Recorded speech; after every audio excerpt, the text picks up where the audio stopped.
Bonjour tout le monde. Good morning. Here today, we stand with the hundreds of courageous women and men fighting wildfires across the country. We stand with the communities who've been evacuated and with people from coast to coast to coast who are enduring this painful, heartbreaking time. Here today with Ministers Blair, Wilkinson, Gould, Guilbeault, Fraser, and Vandal to talk about the federal response to the devastating wildfires we're seeing across the country. Minister Wilkinson will have more detail in a moment, but our modeling shows that this may be an especially severe wildfire season throughout the summer.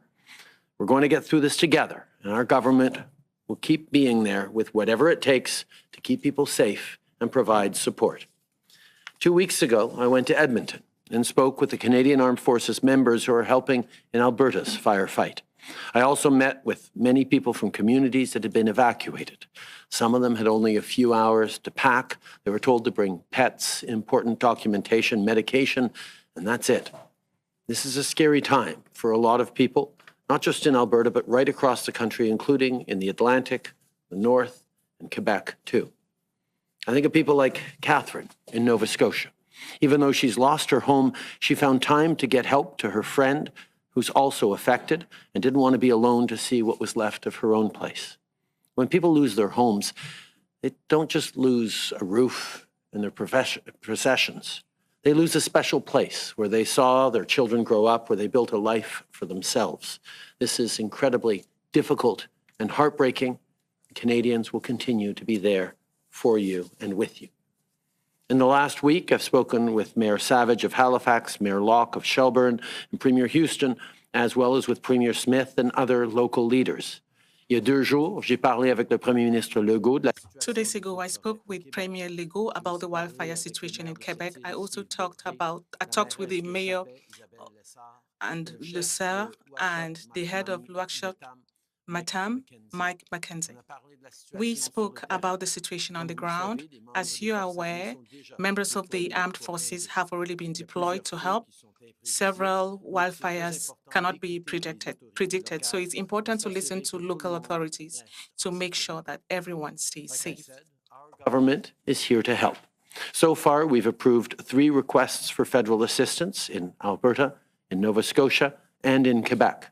This includes deploying Canadian Armed Forces members for things like personnel to aid in firefighting roles, airlift resources, and engineering support.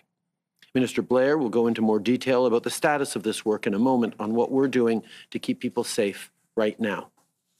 Year after year, with climate change, we're seeing more and more intense wildfires, and in places where they don't normally happen. That's why we've invested to train more community-based firefighters across the country. For example, we've worked with the Yukon First Nations Wildfire Partnership to train 130 wildland firefighters in Yukon and northern British Columbia. In Newfoundland and Labrador, we partnered with the Innu Nation to train community members. In Manitoba, in Ontario, and in many other places, our support allowed more firefighters to be trained. And last week, we announced that through the Wildfire Training Fund, we're supporting over 300 Indigenous firefighters and 125 Indigenous fire guardians to be hired and trained this season. À travers le Centre Interservice des Feux de Forêt. Through the Canadian Interagency Forest Fire Center, we are collaborating with other countries to fight against the wildfires here and throughout the country. For example, in the past, we sent Canadian firefighters to support firefighters in other countries like the United States and Australia. And since we are facing very intensive fires here, we are receiving hundreds of firefighters from other countries to support us. Australia, New Zealand, South Africa, and France for the firefighters they've already sent and will continue to send over the coming days and weeks. And on top of that, we're engaging further with other international partners about more reinforcements over the coming weeks. Before I end, I know there's a lot of Canadians who are asking how they can help too. The federal government and the government of Alberta are coordinating a donation matching program with the Canadian Red Cross 2023 Alberta Fires Appeal. So every dollar donated will become $3 in support to those affected by wildfire in Alberta. And as announced last week, we will set up similar donation matching programs to help people in the Northwest Territories and in Nova Scotia. This is a difficult time for many Canadians. If you have friends or family members who are affected, it's important to continue being there for one another. I want to thank the volunteers, first responders, CAF members, and of course, the firefighters who are doing their work like the true professionals they are. I know that firefighters are often away from their family. I was talking with the CDS, the Chief of Defence Staff, about how some CAF members are personally affected by fires. Some have had their homes damaged, some have seen their families evacuated. But despite all of this, they continue to step up to help and protect others. Thank you. To all Canadians, let's continue supporting our firefighters by listening to local authorities.